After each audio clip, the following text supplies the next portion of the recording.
Subscribe करंतु विपिन बिहारी सामल channel को press करंतु पाखरे थिबा बेल आइकन को जा फल रे प्रतिदिन अपलोड होउथिबा आध्यात्मिक कथावस्तु को आपण माने सुनि परिबे। दर्शक बंधु आज कार्यक्रम को आपण को स्वागत। दर्शक बंधु समाज रे पाप पुण्य उचित अनुचित मिछ सत भूल ठीक एभली व्यवस्था अछि आगो को मध्य रहिबो। ए विषय रे प्रकृत रे भूल रो दंड ना भूल पाई क्षमा आसंतु आलोचना करिबा। विपिन भाई मनुष्य मात्र के भूल प्रत्येक मनुष्य जीवन रे अनेक भूल काम करता है। भूल पाई भूलटा से जानतरे करे बा अजानतरे करे भूल पाई से क्षमा मागे तो से क्षमा परे हुए तो सी अनुताप मध्य करे एवं अनुताप करला परे ता भूल रो क्षमा हो जाए ना से भूल पाई से दंड पाए। मनुष्य मात्र के भूल एक कथा 100% सत्य। आउ गोटे कथा पुणी सत्य आपण जानिचंती जे भल कर्मर भल फल मंद कर्मर मंद फल। आज्ञा कर्म करणे फल पाई प्राणिता अवश्य भुंजे। भागवतर अमरवाणी जैसी करनी वैसी भरनी। जणे आंब गछ रोपण करी से गछरु पणस तोलिबाको इच्छा कले आंब गछरे पणस फळिबो कि ना केबे भी फळिबोनी। तेनु मनीष जे जेउ कर्म करिवो से कर्मर जहा फल ईश्वर स्थिर करिसंती ताहा से निश्चित रूप रे पाइबो। ईश्वर तांको सृष्टि रे विधान रखिसंती भल काम पई पुरस्कार भूल काम पई दंड। भूल पई क्षमार व्यवस्था सृष्टि विधान रे नाही। तो विपिन भाई सबु मनुष्य जानी शुणी भूल करती ना। अनेक मनुष्य अजाणतरे भी किछि भूल कर दियंती।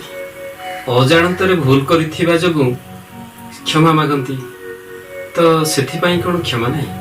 गोटे छोट पिला गुरुंडी निया को धरी पकाए तार बुद्धि नाही बोली ता भितर चेतन सृष्टि हेई न थाए। भल कोन मंद कोन ए पर्यंत से जानि नाही तार बयस ही नाही। निया को धरी पकाइले निया कोन ताको छाडी दिए। पिलाटीर हाथ रे आघात लागे कि लागेनी लागे पोटका हुए के हुएनी। ए पिलार बुद्धि नाही अजाणतरे मते छुई देला ताको जाली भी नाही बरम क्षमा देई देबी एपरी हुए कि ना। आ गोटे कथा देखंतु छोट पिला को मिठा खाइबा को भल लागुची बोली बारंबार चॉकलेट से मागे कि नाही बापा मां को मागे तो कका खुड़ी को मागे। जदि न दिया जाए से कांदे बारंबार चॉकलेट गुडाई खाइबा परे अज्ञान वशतः खाउची बोली ता पेट रे कोन कुर्मी हबनी हबो से अवस्था रे ताको क्षमा मिलिबो कि ना। तेनु जानतरे हो बा अजाणतरे हो कर्म अनुसार फल ना हो। विपिन भाई आपण ठीक कथा कहले। जड़ वस्तु जहा कि अग्नि बा चॉकलेट सिना क्षमा करि परिबेनी जा द्वारा कि से जीवर कृमि हो बा हाथ रे पटका हो सिना हेबनी किंतु मनीष तो चेतनशील जीव मनीष पाखरे क्षमा गुण अछि बोली आपण कहउछंती तो मनीष तो क्षमा कर दे परिबो। ईश्वर को आदर्श रे अनुप्राणित व्यक्ति होचंती क्षमाशील। क्षमा होची साधु पुरुषर भूषण। विश्व को जय करिवार एकमात्र अस्त्र होची क्षमा। विश्व को जय करिवार अर्थ एठी हला अन्यर हृदय को जय करिवा। समस्त ज्ञानी गुणी साधु सन्थ धर्मपरायण सदात्मा भितर क्षमा गुण रहिबा निहाती दरकार। शास्त्र कहिले परा सत्य शांति जे दया क्षमा ए चारि विष्णु को महिमा। पुणी कहिचंती जन को विष्णु प्राय मणि प्रणाम कर तत्क्षणी। प्रत्येक व्यक्ति विष्णुकर अंश सबरी भितर सत्य शांति दया क्षमा तेणु रहिबा दरकार। जा पाखरे सत्य शांति दया क्षमा रहिथिबो ताको विष्णु तुल्य मन करी प्रणाम करिबा उचित। क्षमा गुण को धारणा कले मनीष देवतारे परिणत हेजिबो एवं से पूजार योग्य हबो पूजा पाइबो। क्षमा गुण होची मनुष्यर दिव्य भूषण। काहार दोष न धरी क्षमा करी महानतार परिचय देवा निहाती उचित। क्षमा गुण रे जे विभूषित से सिना अन्यर दोष न धरी क्षमा करी दिए हेले दोष करिथिबा लोक कोन क्षमा पाई जाय? दोष करिथिबा लोक कोन क्षमा मिलि जाय? आ गोटे कथा देखंतु आपण कहंतु दोष करे किए चेतन जीव ना जड़ वस्तु? चेतन जीव। आपण कहले अग्नि बा चॉकलेट जड़ वस्तु सेमानकर क्षमा दबार सामर्थ्य नाही। छोट पिला भितर बुद्धि विवेकर विकास होई नाही। से सजीव हेले मध्य जड़ भलिया ठीक अछि ଯେହେତୁ ଛୋଟ ଶିଶୁ ଭିତରେ ନିଜ ଭଲ ମନ୍ଦର ଜ୍ଞାନ ଉଦୟ ହୋଇନାହିଁ, ସେ କ୍ଷମା ପାଇବାକୁ ଯୋଗ୍ୟ। ଆପଣ ମତେ କ୍ଷମା ସମ୍ବନ୍ଧୀୟ ଯେଉଁ ପ୍ରଶ୍ନଟି ପଚାରିଛନ୍ତି, କାହା ପାଇଁ ପଚାରିଛନ୍ତି? ଛୋଟ ପିଲା ପାଇଁ ନା ସମଗ୍ର ମାନବ ସମାଜ ପାଇଁ? ସମଗ୍ର ମାନବ ସମାଜ ପାଇଁ। ଛୋଟ ପିଲା କ୍ଷେତ୍ରରେ ଭୁଲ ପାଇଁ କ୍ଷମାର ପ୍ରଶ୍ନ ଉଠିବ ନାହିଁ। ଆଚ୍ଛା, ଛୋଟ ପିଲା ଭୁଲ କଲେ ବାପା ମା କଣ ତାକୁ ଘରୁ ବାହାର କରି ଦଉଛନ୍ତି ନା ଫାଶୀ ଦଣ୍ଡ ଦେଉଛନ୍ତି? କିଛି ନାହିଁ। କୌଣସି ଜିଜ୍ଞାସାର ସମାଧାନ କଲା ବେଳେ, ବୁଝାଇଲା ବେଳେ ଆମ ପରିବେଶରେ ଘଟୁଥିବା ଘଟଣା ଚକ୍ରର ଉଦାହରଣଟା ଦିଆଯାଏ। ଆଜ୍ଞା। ତେଣୁ ମୁଁ ଛୋଟ ପିଲାର ଉଦାହରଣଟା ଦେଲି। ଆଜ୍ଞା। ଛୋଟ ପିଲା ସିନା ଅଜାଣତରେ ଭୁଲ କରେ, କିନ୍ତୁ ଆପଣ ଯୋଉ ସମଗ୍ର ମାନବ ସମାଜ ପାଇଁ ପ୍ରଶ୍ନଟା ପଚାରିଛନ୍ତି, ଆଜ୍ଞା। ବଡ ମଣିଷ କଣ ଅଜାଣତରେ ଭୁଲ କରେ କି? ଆଜିର ଆଲୋଚନା ଗୋଟେ ବ୍ୟାପକ ଚିନ୍ତାଧାରା ଆଜ୍ଞା। ଆଉ ଦର୍ଶନ ଉପରେ ଆଧାରିତ ଆଜିର କଥାଟା। ଆଜ୍ଞା। ଶାସ୍ତ୍ର କହିଛନ୍ତି ଜାନାମି ଧର୍ମଂ ନଚମେ ପ୍ରବୃତ୍ତି, ଜାନାମି ଅଧର୍ମଂ ନଚମେ ନିବୃତ୍ତି। ଜିହ ଲାଳସାରେ ପଡି ମଣିଷ ଗୁଡାଏ ଖାଇଦବ, ଅଜୀର୍ଣ୍ଣ ହବ କି ନାହିଁ? ଏ ଭୁଲଟା ଜାଣତରେ ହେଲା ନା ଅଜାଣତରେ ହେଲା? ଜାଣତରେ। ଅଧିକ ଖଟା ଖାଇ ବାୟୁ ରୋଗରେ ପୀଡିତ ହବା, ଜିହ ଲାଳସା ଅସଂଯତ କ୍ରିୟାର ଏଇଟା ହଉଛି ଫଳ। ମଣିଷ ଜାଣେ ଭୁଲ କେଉଁଟା ଠିକ କେଉଁଟା। ଆଜ୍ଞା। ଚୋର ଜାଣେ ଚୋରି କରିବାଟା ହଉଛି ପାପ, ଚୋରି କରିବା ତାର ବିକୃତ ଲାଳସା। ଅନେକ ମଣିଷ ସେମିତି ନିଜର ବିକୃତ କାମନାକୁ ପୂର୍ଣ୍ଣ କରିବା ପାଇଁ ଭୁଲ କରି ବସନ୍ତି, ପାପ କରନ୍ତି। ଭୁଲର ଫଳ ସବୁବେଳେ ଆଜ୍ଞା ଦଣ୍ଡ, କ୍ଷମା କେବେ ନୁହେଁ। ଶାସ୍ତ୍ର କହିଛନ୍ତି ବାଳକେ ମୋର ବୋଲ କର, ବେଳ ହୁଁ ଗୋବିନ୍ଦ ସ୍ମର। ସମଗ୍ର ମାନବ ଜାତି ପରମ ପିତାଙ୍କ ଆଗରେ ବାଳକ। ଯଦି ସେମାନେ କୌଣସି ଭୁଲ କଲେ, ତାହେଲେ ସମାଜର ସୁଜନ ବ୍ୟକ୍ତିମାନେ, ଜ୍ଞାନୀ ବ୍ୟକ୍ତିମାନେ ତାଙ୍କୁ ବାଳକ ବୋଲି ଭାବି କ୍ଷମା କରିଦେଲେ ହୁଅନ୍ତାନି? ଆପଣଙ୍କ କହିବା କଥା ଯେ ବାଳକେ ମୋର ବୋଲକର ବେଳ ହୁଁ ଗୋବିନ୍ଦ ସୁମର, ୟାର ଅର୍ଥ ହଉଛି ଯେ କେବଳ ଛୋଟ ପିଲାମାନଙ୍କୁ ଏଠି ବାଳକ କୁହାଯାଇ ନାହିଁ। ସମଗ୍ର ମାନବ ସମାଜ ପରମ ପିତା ଯଦି ଅଲମାଇଟି ପାୱାର ପରମ ପିତା ଭଗବାନ ବାପା, ତେବେ ଏ ସମଗ୍ର ମାନବ ସମାଜ ତାଙ୍କ ଆଗରେ ହଉଛନ୍ତି ଛୋଟ ବାଳକ। ତେଣୁ ସମସ୍ତେ ଛୋଟ ବାଳକ ସଦୃଶ ସମସ୍ତେ ପରମ ପିତା ଭଗବାନଙ୍କୁ ସ୍ମରଣ କରିବା ଉଚିତ। ତ ଏଇ ନ୍ୟାୟରେ ଯଦି ଯିଏ ଦୋଷ ଅର୍ଜନ କରୁଛି ସେ ହଉଛି ଛୋଟ ବାଳକ, ଆପଣ କହୁଛନ୍ତି ତ? ଆଜ୍ଞା। ମାନେ ବଡ ବୟସ ହଉ କି ଯିଏ ବି ହଉ, ଦୋଷ ଅର୍ଜିଲା ଯିଏ ଅଜ୍ଞାନତାର ବଶବର୍ତ୍ତୀ ହିଁ ସିଏ ହଉଛି ବାଳକ। ତେଣୁ ତାକୁ ସଜ୍ଜନ ମାନେ କ୍ଷମା କରିଦେବା ଉଚିତ। ମୁଁ ଏକଥା କହି ସାରିଲିଣି ଯେ ସଜ୍ଜନ ମାନେ କ୍ଷମା ଗୁଣରେ ବିଭୂଷିତ, ସେମାନେ କ୍ଷମାଶୀଳ, ସେମାନେ ଦୋଷ ନ ଧରି କ୍ଷମା କରି ଦିଅନ୍ତି। ଈଶ୍ୱରଙ୍କ ପାଇଁ ସିନା ସବୁ ବୟସର ମଣିଷ ଛୋଟ ପିଲା, ଶିଶୁ ବାଳକ, ହେଲେ ଈଶ୍ୱରଙ୍କ କର୍ମ ଅନୁସାରେ ଫଳ ଦେବା ପାଇଁ ଯୋଉ କାଳକୁ ସ୍ୱାଧୀନ ଅଧିକାର ଦିଆଯାଇଛି, ସେ କାଳ ପାଖରେ ଛୋଟ ବଡର ବିଚାର କଣ ଥାଏ କି? ମଣିଷ ଛୋଟ ହେଉ ବା ବଡ ହେଉ, କଣ୍ଟା ମାଡ଼ିଲେ ସମସ୍ତଙ୍କୁ ପୀଡା ହବ କି ନାହିଁ? କାଳ ହେଉଛି ଅଗ୍ନି ଭଳି, ବ୍ୟବହାର କରି ଜାଣିଲେ ମଙ୍ଗଳ କରିବ, ବ୍ୟବହାର କରି ନ ଜାଣିଲେ ମଙ୍ଗଳ କରିବ। এই দর্শনকু পরা গোবিন্দ চন্দ্র গ্রন্থরে ভক্ত শিরোমণি পঞ্চসখা সাধক যশবন্ত দাস লিখি দিয়েছেন। ସେହି କାଳଜମ ବଡ଼ ଦାରୁଣରେ ନ ଜାଣ ଇ ଦୁଃଖ ସୁଖ, ବାଛି ନେବ କଞ୍ଚା ରଖିବ ପାଚିଲା ଦେବଟି ଦାରୁଣ ଦୁଃଖ। ବୟସ ବଢିଲା ପରେ ମଣିଷ ସ୍ୱାର୍ଥ ପୂରଣ ପାଇଁ ଜାଣି ଜାଣି ଭୁଲ କରେ, ତେଣୁ ତାର ଭୁଲ ପାଇଁ ତାକୁ କ୍ଷମା ମିଳେ ନାହିଁ। ସେଠି ତାକୁ ବାଳକ ବୋଲି ଆଉ କୁହାଯିବ ନାହିଁ। ଜାଣତରେ ହେଉ ଅଜାଣତରେ ହେଉ, ଛୋଟ ପିଲାକୁ ଯେମିତି ଅଗ୍ନି ଛାଡେ ନାହିଁ, ଜାଳି ଦିଏ, ସେମିତି କାଳ ପାଖରେ ଛୋଟ ବଡର ବିଚାର ନାହିଁ, କାଳ ପାଖରେ କ୍ଷମା ନାହିଁ, କାଳ ପାଖରେ ସମସ୍ତେ ସମାନ। ଈଶ୍ୱର ତାକୁ ନିଯୁକ୍ତି ଦେଇଛନ୍ତି କେବଳ ଭୁଲ କରୁଥିବା ପ୍ରାଣୀକୁ ଦଣ୍ଡ ଦେବା ପାଇଁ। କାଳ ସେଇଥିପାଇଁ ନିଯୁକ୍ତି ହେଇଛି। ତେବେ ବିପିନ ଭାଇ, ସଜ୍ଜନ ବ୍ୟକ୍ତି ମାନଙ୍କ ପାଖରେ କ୍ଷମା ଗୁଣ ଅଛି, ଈଶ୍ୱରଙ୍କ ବିଧାନରେ ମଧ୍ୟ ଦୋଷୀ ପାଇଁ ଦଣ୍ଡ ଥାଏ। ତେବେ ଏଇ କ୍ଷମା ଗୁଣଟି କେଉଁ କାମରେ ଲାଗିବ? ଯେମିତି ରୋଗୀ ପାଇଁ ଔଷଧ ଅଛି, ତେବେ କ୍ଷମା ଗୁଣଟି କେଉଁ କାମରେ ଲାଗିବ? ରୋଗ ପାଇଁ ଔଷଧ ଅଛି, ଏ କଥାଟା ସତ୍ୟ। ଭୁଲ ପାଇଁ କ୍ଷମା ଏକଥା ବି ସତ୍ୟ। ହେଲେ ଏପର୍ଯ୍ୟନ୍ତ ମୁଁ ଯାହା କହି ଆସିଲିଣି ତାକୁ ବୁଝିବାକୁ ଚେଷ୍ଟା କରନ୍ତୁ। ମନେକର ଆପଣଙ୍କ ପାଇଁ ଜଣେ ଭୁଲ କଲା, ଆପଣ କ୍ଷତି ସହିଲେ, ଆପଣ ସଜ୍ଜନ ହୋଇଥିବାରୁ ତା ଉପରେ କ୍ରୋଧ ପ୍ରକାଶ କଲେ ନାହିଁ। ଧର୍ମର 10ଟି ଲକ୍ଷଣ ଭିତରେ ଯେହେତୁ ଅକ୍ରୋଧ ଗୋଟିଏ ଧାର୍ମିକର ଶ୍ରେଷ୍ଠ ଗୁଣ, ଏକଥା ଲେଖା ହେଇଛି। ତେଣୁ ଆପଣ ଧାର୍ମିକ ହୋଇଥିବାରୁ ଦୋଷ ନ ଧରି କ୍ଷମା ତାକୁ ଦେଇଦେଲେ। କ୍ଷମା ଦେବାର ଅର୍ଥ ହେଉଛି କ୍ଷତି କରିଥିବା ଲୋକ ପ୍ରତି ପ୍ରତିଶୋଧ ଭାବନା ଆଉ ମନରେ ନ ରଖିବା। ଆପଣ ତାକୁ କ୍ଷମା ଦେଇଦେଲେ, ଅର୍ଥାତ ରୋଗ ପାଇଁ ଔଷଧ ଆପଣ ତାଙ୍କୁ ଦେଇଦେଲେ, ଆପଣ ଦାତାର ପରିଚୟ ଦେଲେ। ହେଲେ ତା ରୋଗ ଭଲ ହେଲା କି? ମାନେ ଆପଣ କ୍ଷମା ଦେଇଦେଲେ, ହେଲେ ଦୋଷ କରିଥିବା ଲୋକ ପ୍ରକୃତରେ କଣ କ୍ଷମା ପାଇଗଲା? ଆପଣଙ୍କ ପୁଅକୁ ମନେକର ଜଣେ ମର୍ଡର କରିଦେଲା, ଆପଣ ସୃଷ୍ଟି ନିୟମରେ ଥିବା ସତ୍ୟତାକୁ ଉପଲବ୍ଧି କରିଛନ୍ତି, ତେଣୁ ଆପଣ ଦୋଷ ନ ଧରି ତା ପାଇଁ କୌଣସି ପଦକ୍ଷେପ ନେଲେ ନାହିଁ। ସାଧାରଣ ଲୋକ ହେଲେ ସାଙ୍ଗେ ସାଙ୍ଗେ ତ କୋର୍ଟ କଚେରୀ ମାମଲା ହେଇଯିବ। ଆପଣ ମନେକର ପଦକ୍ଷେପ ନେଲେ ନାହିଁ, ହେଲେ ଆଇନ ତାକୁ ଛାଡ଼ିଦେବ କି? ନା। ଆପଣ ପଦକ୍ଷେପ ନେଇଥିଲେ ଦଣ୍ଡର ସ୍ୱରୂପଟା ଭିନ୍ନ ହେଇଥାନ୍ତା, ଆଉ ପ୍ରକାର ହେଇଥାନ୍ତା।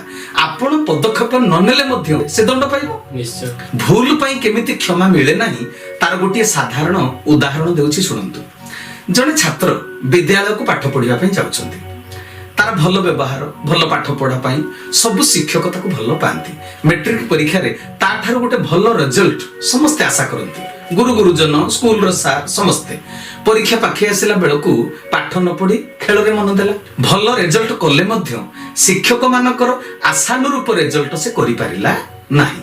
ସାର୍ ମାନେ ରାଗି ଯାଇ ଛାତ୍ରଟିକୁ ଖୁବ ଗାଳି ଦେଲେ ଏବଂ କହିଲେ, ତୁ ଆମ ସ୍କୁଲର ଅପୂରଣୀୟ କ୍ଷତି କରିଦେଲୁ। ତୁ ଭୁଲ ପାଇଁ, ତୁ ଯୋଉ ଏବେ ଭୁଲ କରିଛୁ ସେ ଭୁଲ ପାଇଁ ତୋତେ କ୍ଷମା ମିଳିବ ନାହିଁ। ଛାତ୍ରଟି ଶିକ୍ଷକ ମାନଙ୍କର ପାଦ ତଳେ ପଡି କ୍ଷମା ମାଗିଲା। ସମୟକ୍ରମେ ଶିକ୍ଷକ ମାନଙ୍କର କ୍ରୋଧ ଶାନ୍ତ ହେଇଗଲା।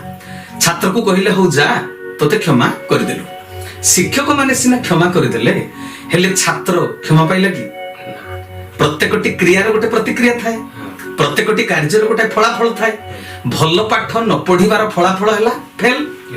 କ୍ଷମା ଦବା ପରେ ଫଳାଫଳ କଣ ପାସ୍ ହେଇଗଲା କି? A2 ଗ୍ରେଡରେ ପାସ୍ କରିଥିବା ଛାତ୍ର ଶିକ୍ଷକଙ୍କ ଠାରୁ କ୍ଷମା ପାଇଲା ପରେ ତାର A1 ଗ୍ରେଡ ପୁଣି ହେଇଗଲା କି? ରେଜଲ୍ଟରେ ପରିବର୍ତ୍ତନ କିଛି ଆସିଲା କି? ଯୋଉ କ୍ଷମାର ଫଳାଫଳଟା ଯଦି ନୁହେଁ, ତେବେ କ୍ଷମାର କାର୍ଯ୍ୟ କଣ? କ୍ଷମା କେଉଁ କାମରେ ଆସିଲା ସେଠି କୁହନ୍ତୁ? ଦବା ଲୋକ ତ କ୍ଷମା ଦେଇଦେଲେ, କିନ୍ତୁ ପାଇବା ଲୋକ ଯୋଉ କ୍ଷମା ପାଇଲା ସେଥିରେ ଲାଭ କଣ ହେଲା? କ୍ଷମା ଦବା ଫଳରେ କ୍ରୋଧୀ ଲୋକର ଯୋଉଟା ଯିଏ ରାଗି ଯାଇଥିଲା, କ୍ରୋଧୀ ଲୋକଟା ତା ରୋଷରୁ ସେ ମୁକ୍ତ ହେଇଗଲା, କିନ୍ତୁ ଭୁଲ କରିଥିବା ଲୋକ ଦୋଷରୁ ମୁକ୍ତ ହେଇପାରିଲାନି।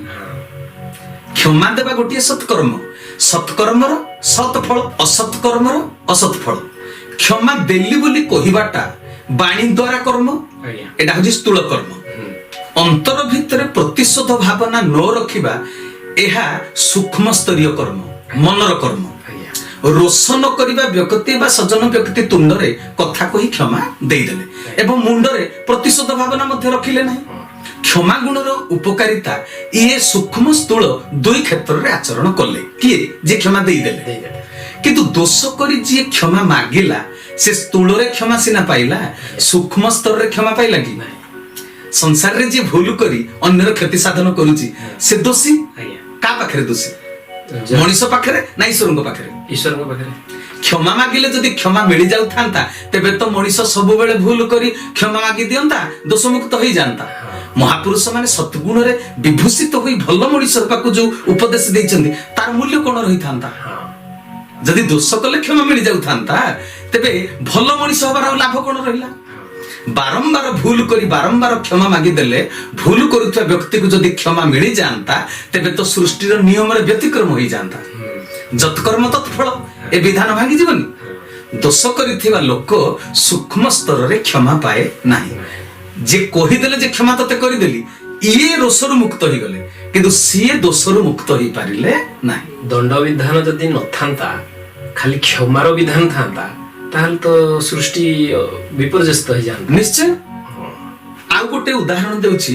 କୌଣସି କାରଣରୁ ଜଣକ ସହିତ ଆଉ ଜଣଙ୍କର ଶତ୍ରୁତା ଥିଲା। ସୁଯୋଗ ଉଣ୍ଡି ପ୍ରତିଶୋଧ ପରାୟଣ ହୋଇ କୁରାଢିରେ ପିଠିକୁ ଚୋଟ ପକେଇଲା। ଯେ ରାଗି ଯାଇଛି, ଚିତ୍କାର ଶୁଣିକିରି ବହୁତ ଲୋକ ସେଠି ରୁଣ୍ଡ ହେଲେ। ଆଘାତ ପାଇଥିବା ଲୋକର ପରିବାର ବର୍ଗ ମେଡିକାଲ ଯାଇ ପ୍ରାଥମିକ ଚିକିତ୍ସା କଲେ, ତାପରେ ଥାନାକୁ ବାହାରିଲେ। ଗାଁ ଲୋକ ଯୋଉମାନେ ଟିକେ ହିତୈଷୀ, ସେ ଲୋକମାନେ ପରାମର୍ଶ ଦେଲେ, ଥାନାକୁ ଯାଅ ନା, ଉଭୟ କ୍ଷତିଗ୍ରସ୍ତ ହେବ। ଗାଁରେ ଗୋଟେ ସମାଧାନ କରିଦିଅ। ଆପଣ ବି ଜାଣିଥିବେ, ଅତୀତରେ ଗାଁରେ ସବୁ ସମାଧାନ ହେଇଯାଉଥିଲା, ଏବେ ସେଟା ହୋଇପାରୁନାହିଁ। ଆଘାତ ପାଇଥିବା ଲୋକକୁ ପଚାରିଲେ, ତୁମେ କଣ ଚାହୁଁଛ କୁହ, ତୁମେ କଣ, ସେ କଣଟା ପ୍ରତିକାର ବିଧାନ କଲେ ତୁମେ ଖୁସି ହବ? ସେ କହିଲା, ମୁଁ କ୍ଷତିଗ୍ରସ୍ତ ହେଇଛି, ମୋର 50,000 ଟଙ୍କା ଦରକାର। ଚୋଟ ମାରିଥିବା ଲୋକ କହି ପୁଛି 30,000 ଟଙ୍କା ଖଣ୍ଡେ ଦେଲେ। ଶତ୍ରୁତା କମେଇବା ପାଇଁ ଗାଁ ଲୋକ କହିଲେ, ତାର ପାଦ ଧରି କ୍ଷମା ମାଗିଦେ।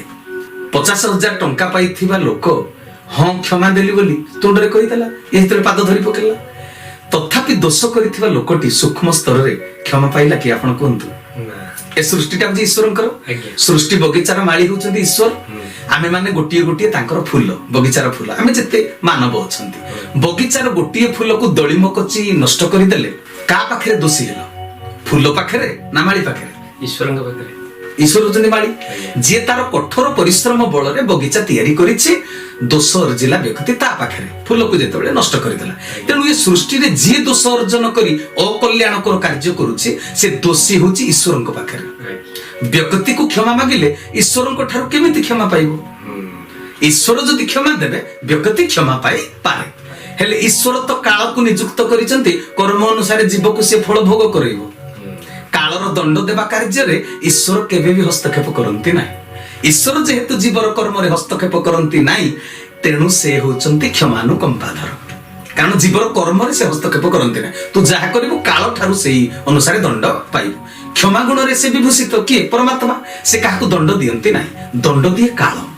काल को से नियुक्ति देइचंती ईश्वरंकर स्थूल करुणा मूर्ति होचंती किए गुरु दोषमुक्त हेबार उपाय केवल बताई पारिबे गुरु तबे विपिन भाई आपनक कहिबा अनुसार सृष्टिर नियम अनुसार दोष पई क्षमार व्यवस्था नाही तबे गुरुकर भूमिका एठी कोन गुरुंकर भूमिका रहिछि कर्म द्वारा कर्म को सुधारिबार कौशल बताई देबे गुरु जणे आगुर भूल मनिष थिला भूल काम करूथिला गुरु ग्रहण कला परे भल मंदर विचार ता भितर आसी गला निश्चय निजको परिवर्तन करी भल मनिष करी गढी तोलिबा पई तापरे से ठीक काम करिबा आरंभ कला बुझि परले तापरे ठीक फल से पाइले पिलाटी फेल हेतिला पुणी परिश्रम करी पास कला सार खुशी लगी नहीं ता ऊपर पूर्व जन्मर मंद कर्म पई ए जन्मरे जने दुख भोगिछि ए जन्मर भल कर्म द्वारा आगामी जन्म को सुधारी दे पारिबो निजर कल्याण करि से पारिबो जगतर मध्य कल्याण करि दे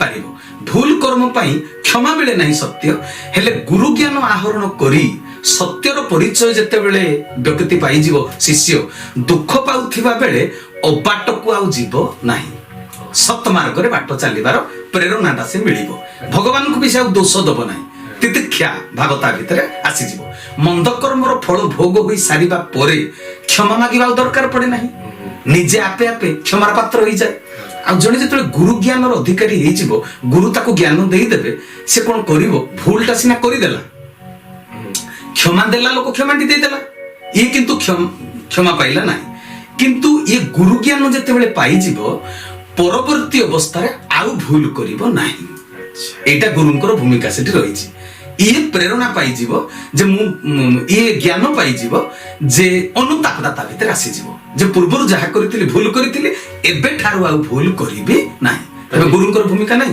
ता भीतर विचार शक्ति बढ़िबो विचार शक्तिटा आसी जीवो जेतले मनुष्य भूल करूथिला सेतले ता भितरे विचार शक्ति नथिला बोली भूलटा करितिला तबे गुरुंकर ज्ञान द्वारा गुरु ता भितरे विचार शक्ति को उन्मेष करई देबे अनुतप्त हेबो एवं विचार देबे तबे विपिन भाई लोक एभଳି कहंती जे से भूल करिछि ताकू क्षमा मागिबाकू पड़िबो क्षमा न मागिले ताकू छड़ा जीवो नाही एभଳି आचरण पुनी काहे करंती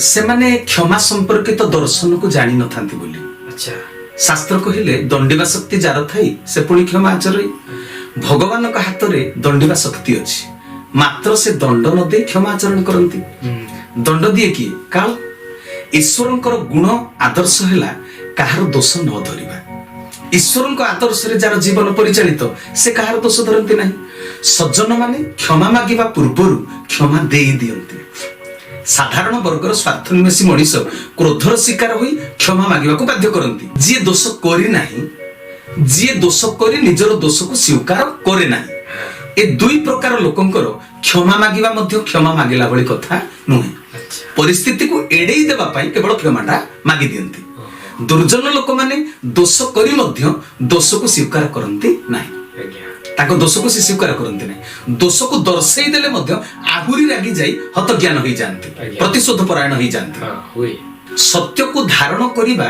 होची ब्रह्मदर्शीर कार्य जे निजर सत्य को न जानिछि से ब्रह्मदर्शी नुह कि दोष मुक्त भी से नुह जने सत मनीष जानि पारिला से लोकटी अभाव रे पड़िछि गोटे उदाहरण जने सत मनीष जानला मो ପାରିପାର୍ଶ୍ୱିକ ପରିବେଶରେ ଯୋଉ ଲୋକଟି ଅଛି ସେ ଅଭାବରେ ପଡିଛି, ଯଦି ୟା ପାଖରେ ସାହାଯ୍ୟ କରିବାର ସାମର୍ଥ୍ୟ ଥାଏ ତେବେ ଅଭାବୀ ଲୋକଟି ମାଗିବା ପୂର୍ବରୁ ଇଏ ଦେଇ ଦିଅନ୍ତି। ସତ୍ ମଣିଷ ପାଖରେ ସାହାଯ୍ୟ କରିବାର ସାମର୍ଥ୍ୟ ଥିଲେ ଅଭାବୀ ମଣିଷ ମାଗିବା ପର୍ଯ୍ୟନ୍ତ କଥା ଯାଏ ନାହିଁ। ଯାହାର ଦେବାକୁ ଇଚ୍ଛା ନଥାଏ ସେ ଜାଣିଲେ ବି ଦିଏ ନାହିଁ। ଆମ ପରମ୍ପରାରେ ଅଛି ଯୋଗୀକୁ ଦୁଆରରେ ବେଶୀ ସମୟ ଅପେକ୍ଷା କରେଇବ ନାହିଁ, ଦାନର ପୁଣ୍ୟଟା ନଷ୍ଟ ହେଇଯାଏ, ତେଣୁ ଶୀଘ୍ର ଭିକ୍ଷା ଦେବାଟା ଠିକ। ସେହିପରି ଜଣେ ସଜ୍ଜନ ପ୍ରତି ଅନ୍ୟ କିଏ ଦୋଷ କରିଥିଲେ କ୍ଷମା ମାଗିବା ପର୍ଯ୍ୟନ୍ତ କଥା ଯାଏ ନାହିଁ। କ୍ଷମା ଗୁଣର ଯିଏ ଅଧିକାରୀ ସେ ସଦାତ୍ମା ଦୋଷ ସ୍ୱୀକାର କରିବା ପୂର୍ବରୁ ଯିଏ ଦୋଷୀ ଏ କ୍ଷମା ଦେଇ ଦିଅନ୍ତି। ସଜ୍ଜନ ଲୋକମାନେ, ଦେବା ଲୋକ ହଉଛି ଧନୀ, ନେବା ଲୋକ ହଉଛି ଗରିବ। କ୍ଷମା ଦେଲେ କ୍ଷମା ମିଳେ ନାହିଁ। ଏ ସତ୍ୟକୁ ଜାଣିଲା ପରେ ଆପଣ ଆଉ କ୍ଷମା ମାଗିବାକୁ କାହାକୁ ବାଧ୍ୟ କରିବେ କାହିଁକି? ଆପଣ ତ ସତ୍ୟଟାକୁ ଜାଣିଗଲେ। ଆପଣ ଯଦି କର୍ମବୀର, ତତ୍ତ୍ୱଦର୍ଶୀ, ସତ୍ ମଣିଷ, ଆପଣଙ୍କ ପାଖକୁ ଯଦି କେହି କ୍ଷମା ମାଗିବାକୁ ଆସୁଛି ତାକୁ କ୍ଷାନ୍ତ କରିଦେବା ଦରକାର। କାରଣ ଆପଣ ଦଣ୍ଡଧାରୀ ନୁହନ୍ତି ନା, କ୍ଷମାନୁକମ୍ପାଧର ନୁହନ୍ତି। ଆପଣ ଦଣ୍ଡ ଦେବାର ଶକ୍ତି ଆପଣଙ୍କ ଭିତରେ ନାହିଁ ବା କ୍ଷମା କରିବାର ଶକ୍ତି ଆପଣଙ୍କ ଭିତରେ ନାହିଁ। ଆପଣ ଭଗବାନ ନୁହନ୍ତି। ଆପଣ ଯଦି ଚାହିଁବେ ଯେ ସିଏ ମତେ କ୍ଷମା ମାଗୁ, ତେବେ ଭଗବାନଙ୍କ ଦରବାରରେ ଆପଣ ଅପରାଧୀ ସାଜିବେ। ସେ କ୍ଷମା ମାଗିବାକୁ ପାଖକୁ ଆସିଲେ କ୍ଷମା ମାଗିବା ପୂର୍ବରୁ କୁଣ୍ଢେଇ ପକେଇ ତାକୁ ଭାତୃତ୍ୱ ସ୍ନେହ ଦବା କଥା। ଈଶ୍ୱର ସେଥିରେ ଖୁସି ହେବେ। ମନୁଷ୍ୟ ଦେହେ ଦିବ୍ୟ ଜ୍ଞାନ, ଦେଖି ସନ୍ତୋଷ ଭଗବାନ। କ୍ଷମା ମାଗିବାକୁ ବାଧ୍ୟ କରିବା ଅହଙ୍କାରୀର ଗୁଣ। କ୍ଷମା ଗୁଣ ଗୋଟିଏ ଦିବ୍ୟ ସମ୍ପତ୍ତି। ସେ ସମ୍ପତ୍ତିର ସତ୍ ବିନିଯୋଗ କରି ଜାଣିବା ଦରକାର। ଯିଏ ଦୋଷ କରି ଦୋଷକୁ ମାନିଯାଏ, ଅନୁତାପ କରେ, ନିଃସଙ୍କୋଚରେ ସେ କ୍ଷମା ମାଗିଦିଏ। ସେଠି ତାର କ୍ଷମା ଗୁଣର ସତ୍ ବିନିଯୋଗ ହେଇଗଲା। ଅନୁତାପ କଲା ପରେ ଯୋଉ କ୍ଷମାଟା ମାଗିଦେଲା, କ୍ଷମା ଗୁଣଟାର ସେଠି ସତ୍ ବିନିଯୋଗ ହେଲା। ତାପରେ ସେ ଆଉ ଦୋଷ କରିବ ନାହିଁ, ଦୋଷ କରିବାକୁ ଇଚ୍ଛା କରିବ ନାହିଁ। ବୁଝିଗଲା ପରା। ଆଉ ଯିଏ ଦୋଷୀର ଦୋଷ କର୍ମରେ କ୍ଷତିଗ୍ରସ୍ତ ହୋଇ ମଧ୍ୟ ସରଳ ଭାବରେ ଆତ୍ମଜ୍ଞାନୀର ପରିଚୟ ଦେଇ ଦୋଷୀକୁ କ୍ଷମା ମାଗିବା ପୂର୍ବରୁ କ୍ଷମା ଦେଇ ଦିଅନ୍ତି, ତାଙ୍କର ମଧ୍ୟ କ୍ଷମା ସମ୍ପତ୍ତିର ସେଠି ସତ୍ ବିନିଯୋଗ ହେଇଗଲା। କ୍ଷମା ଦେବାର ସାମର୍ଥ୍ୟ ହଉଛି ଐଶ୍ୱରୀୟ ଶକ୍ତି। ଭଗବାନଙ୍କର କୃପାପାତ୍ର ଯିଏ ନୁହେଁ ତା ପାଖରେ କ୍ଷମା ଗୁଣ ଆସିବ ନାହିଁ। ଈଶ୍ୱରଙ୍କ ସହ ଆପଣ ସିଧାସଳଖ ସମ୍ପର୍କ ରକ୍ଷା କରିପାରିବେ ନାହିଁ। ଆପଣ ସମ୍ପର୍କ ରକ୍ଷା କରିପାରିବେ ଗୁରୁଙ୍କ ଦ୍ୱାରା। ଗୁରୁ ବତେଇ ଦେବେ କର୍ମ କରିବାର ପ୍ରଣାଳୀ, କିପରି କର୍ମ କଲେ ଜଣେ ଜୀବନକୁ ସୁଧାରି ପାରିବ। ଅତୀତରେ ଯାହା ହେଇଯାଇଛି ତାକୁ ଛାଡ, ବର୍ତ୍ତମାନ ଜୀବନର ପ୍ରତି ମୁହୂର୍ତ୍ତ ଉତ୍ତମ ଚିନ୍ତା ଯୁକ୍ତ ହୋଇ ସବୁ ଉତ୍ତମ କର୍ମ କରିଯିବେ। ଈଶ୍ୱରଙ୍କୁ ଖୁସି କରି ପାରିଲେ ପୂର୍ବର ମନ୍ଦ କର୍ମର ଫଳକୁ ତ ଭୋଗ କରିବାକୁ ପଡିବ ନିଶ୍ଚୟ। ଗୁରୁ କେବଳ କିଛି ମାତ୍ରାରେ ସେ କର୍ମ ଫଳକୁ ଲାଘବ କରି ପାରନ୍ତି। ମାନେ ତାଳ ପ୍ରମାଣ ଯୋଉ ଦଣ୍ଡଟା ତିଳ ପ୍ରମାଣ ହେଇଯାଏ। ଗୋଡ କଟିଯିବାର ଥିଲେ ନଖ ଉପୁଡିଯିବ, ଯନ୍ତ୍ରଣା ପାଇବ ନିଶ୍ଚୟ। ମନ୍ଦ କର୍ମର ଦଣ୍ଡ ସମ୍ପୂର୍ଣ୍ଣ କଟିଯିବ ନାହିଁ, ମାନେ ବୋଝଟା ହାଲୁକା ହେଇଯିବ। ଗୁରୁ ଗ୍ରହଣର ଏଇଟା ହଉଛି ଲାଭ। ସଦ୍ଗୁରୁଙ୍କ ପାଖରେ ସାମର୍ଥ୍ୟ ଅଛି, କ୍ଷମତା ଅଛି, ଦକ୍ଷତା ଅଛି। ତାଙ୍କର ସତ୍ ଶିକ୍ଷା ଦ୍ୱାରା, ଅମୃତ ଜ୍ଞାନ ଦ୍ୱାରା ନମନୀୟ ଶିଷ୍ୟକୁ କମନୀୟ କରିଦେଇ ପାରିବେ। ଅନୁର୍ବର ଜମିକୁ ଜ୍ଞାନର ସାର ଗୋବର ଫର୍ଟିଲାଇଜର ଦ୍ୱାରା ସେ ଉର୍ବର କରିଦେଇ ପାରିବେ। ଏଟା ଗୁରୁଙ୍କ ପାଖରେ ସେ କ୍ଷମତାଟା ଅଛି। ଶିଷ୍ୟ ଗୁରୁଙ୍କର ଆଜ୍ଞାକୁ ଠିକରେ ପାଳନ କରିପାରିଲେ ନିଜର ନିରସ ଜୀବନକୁ ସରସ କରିପାରିବ। ଏଥିରେ କିଛି ଟିକିଳେ ହେଲେ ସନ୍ଦେହ ନାହିଁ ବା ଦ୍ୱିଧା ନାହିଁ। ତେବେ ବିପିନ ଭାଇ, ମୋ ମନରେ ଗୋଟେ କଥା ଆସୁଛି, ଯଦି ଦରକାର ପଡ଼େ ଆପଣ କେବେ କାହାକୁ କ୍ଷମା ମାଗି ପାରିବେ? ସଂକୋଚ କରିବେ ନାହିଁ ତ? ପୂର୍ବରୁ ଗୁରୁ ଗ୍ରହଣ କରିବା ପରେ ମଧ୍ୟ ସେମିତି ଭାବନା ଆସିନଥିଲା। ନିଜକୁ ନିଜ ସେମିତି ମାନେ ଗୁରୁଙ୍କ ଆଦର୍ଶରେ ଯେପର୍ଯ୍ୟନ୍ତ ଅନୁପ୍ରାଣିତ ହେଇନଥିଲି, ଗୁରୁ ଗ୍ରହଣ କରିଥିଲି କିନ୍ତୁ ଗୁରୁଙ୍କ ଆଦର୍ଶରେ ଏତେଟା ଅନୁପ୍ରାଣିତ ହେଇନଥିଲି। ସେତେବେଳେ ଯଦି ପଚାରିଥାନ୍ତେ ମୁଁ କହିଥାନ୍ତି ଯେ ନା, ମୁଁ କ୍ଷମା ମାଗିବାକୁ ଦରକାର ପଡ଼ିଲେ ବି କ୍ଷମା ମାଗିବି ନାହିଁ। କିନ୍ତୁ ଗୁରୁଙ୍କ ଆଦର୍ଶରେ ନିଜକୁ ବୁଡ଼ାଇ ରଖିବା ପରଠାରୁ ଭୁଲ କାମ କରିବା ପୂର୍ବରୁ ତ ସତର୍କ ଘଣ୍ଟି ବାଜି ଯାଉଛି ଯେ କୋଉଟା ଭୁଲ କୋଉଟା ଠିକ। ମଣିଷ ଜୀବନରେ ଭୁଲ ଠିକ ଦିଟା ଯାକ ଥାଏ ନା। ଯତ୍ପର ନାସ୍ତି ଚେଷ୍ଟା କରାଯାଉଛି ଭୁଲ ନ କରିବା ପାଇଁ। ସମ୍ପୂର୍ଣ୍ଣ ନିର୍ଭୁଲ ବୋଲି ଏକଥା କହିପାରିବିନି, କିନ୍ତୁ ଯତ୍ପର ନାସ୍ତି ଚେଷ୍ଟା କରାଯାଉଛି ଭୁଲ କାମ ନ କରିବା ପାଇଁ। ଭୁଲ ନକରି ଯଦି କେହି କହେ ଯେ ତୁମେ ଏଇଟା ଭୁଲ କରିଛ, କ୍ଷମା ମାଗ, ତେବେ ମୁଁ ନିଃସଙ୍କୋଚରେ କ୍ଷମା ମାଗି ନେବି। ମୋର ମାନ ସମ୍ମାନକୁ ମୁଁ ମୋର ଗୁରୁଦେବଙ୍କ ଠାକୁର ଶ୍ରୀ ଶ୍ରୀ ଶ୍ରୀ କେଶବ ଚନ୍ଦ୍ରଙ୍କ ପାଦ ତଳେ ସମ୍ପୂର୍ଣ୍ଣ ରୂପରେ ସମର୍ପଣ କରି ସାରିଛି। ମୋର ମୃତ୍ୟୁକୁ ବି ଭୟ ନାହିଁ। ନିନ୍ଦା ଅପନିନ୍ଦା ସମ୍ମାନ ହାନି ତ ଛାର କଥା, ମୃତ୍ୟୁକୁ ଯାର ଭୟ ନାହିଁ, ନିନ୍ଦା ଅପନିନ୍ଦାଟା ତା ପାଇଁ କଣ ବଡ କଥା କି? ମୋ ଠାକୁର ଯେବେଠାରୁ ଦେହ ଛାଡ଼ିଲେଣି ମୁଁ ବାସ୍ତବରେ ବଞ୍ଚି ଥାଇକରି ମରିସାରିଛି, ଆଉ କିଛି ପାଇବାର ଆଶା ନାହିଁ। ମୋ ହାତରେ ମୃତ୍ୟୁ ନାହିଁ ବୋଲି ମୁଁ ବଞ୍ଚିଛି, ମରଣ ଯଦି ମୋ ଆୟତରେ ଥାନ୍ତା ମୁଁ ମରିସାରନ୍ତିନି। ବାହ୍ୟ ଜଗତର ନିନ୍ଦା ଅପନିନ୍ଦାକୁ ଖାତିର କରେ ନାହିଁ, କୌଣସି ପ୍ରକାର କଥାରେ ବି ମୁଁ ବିବ୍ରତ ହୁଏ ନାହିଁ। କିଏ କଣ ଗୋଟେ କହିଦେଲା, ଆପଣ ଦେଖିଥିବେ ଯୋଉ ଆପଣ ୟୁଟ୍ୟୁବରେ ବହୁତ କଥାରେ କମେଣ୍ଟ ଆସୁଥିବ, ଭଲ ବି ଆସିବ ମନ୍ଦ ବି ଆସିବ। ଯଦି ମୋ ହୃଦୟ ମାନି ଯାଇଛି ମୁଁ ସମାଜର କଲ୍ୟାଣ ପାଇଁ କିଛି ଭଲ କାମ କରୁଛି, ସେଥିରେ ବିବ୍ରତ ହବାର କଣ ଅଛି? ତେଣୁ ନିନ୍ଦା ଅପନିନ୍ଦାକୁ ଖାତିର ନାହିଁ, ମୃତ୍ୟୁକୁ ବି ଭୟ ନାହିଁ। ଯଦି କେହି ଭୁଲ ନ କରି କହିବ କ୍ଷମା ମାଗିଦିଅ, ତେବେ କ୍ଷମା ମାଗିଦବ, କିଛି ସେଥିରେ ଅସୁବିଧା ନାହିଁ। ଜଗତର କଲ୍ୟାଣ ପାଇଁ ଯାହା କରିବା ଉଚିତ, ସତ ବାଧାବନ୍ଧ ଆସିଲେ ମଧ୍ୟ ତାହା ନିଶ୍ଚୟ କରାଯିବ। କ୍ଷମା ତ ମାଗିବା ସାଧାରଣ କଥା। ତେବେ ଦର୍ଶକ ବନ୍ଧୁ, ଆଜିର ଆଲୋଚନାରୁ ଆମେ ଏହା ବୁଝିଲେ ଯେ ଦୋଷୀ ଦଣ୍ଡ ପାଇବା ନିଶ୍ଚୟ, ଏହା ସୃଷ୍ଟିର ବିଧାନ। କେବଳ ସଜ୍ଜନ ବ୍ୟକ୍ତି କ୍ଷମା କରିଦିଅନ୍ତି, ଦୁର୍ଜନ ବ୍ୟକ୍ତି ସେଠାରେ କ୍ଷମା କରି ମାଗିବା ପାଇଁ ବାଧ୍ୟ କରନ୍ତି। ସାମ୍ପ୍ରତିକ ପରିସ୍ଥିତିରୁ ବା ସେହି ପରିସ୍ଥିତିରୁ ମୁକୁଳି ଯିବା ପାଇଁ କ୍ଷମା ଶବ୍ଦର ଉଚ୍ଚାରଣ କରିବା ଦରକାର ପଡ଼େ। ଯାହା ବିପିନ ଭାଇ କହିଲେ ଯେ କ୍ଷମା ସଜ୍ଜନ ବ୍ୟକ୍ତି ଦିଅନ୍ତି ସତ। ତେବେ ଦର୍ଶକ ବନ୍ଧୁ, ହଜାର ଭଲ କାମ କରୁଥିବା ବ୍ୟକ୍ତିକୁ ଭଲ ମଣିଷ କୁହାଯିବ ନାହିଁ। ଯିଏ ମନ୍ଦ କାର୍ଯ୍ୟକୁ ତ୍ୟାଗ କରିଛି ସିଏ ହିଁ ଏହି ସମାଜରେ ଭଲ ବ୍ୟକ୍ତି, ତାକୁ ହିଁ ଆମେ କେବଳ ଭଲ ବ୍ୟକ୍ତି ବୋଲି କହିପାରିବା। ତେବେ ଦର୍ଶକ ବନ୍ଧୁ, ଆଜି ଏତିକିରେ ରହୁଛି। ନମସ୍କାର।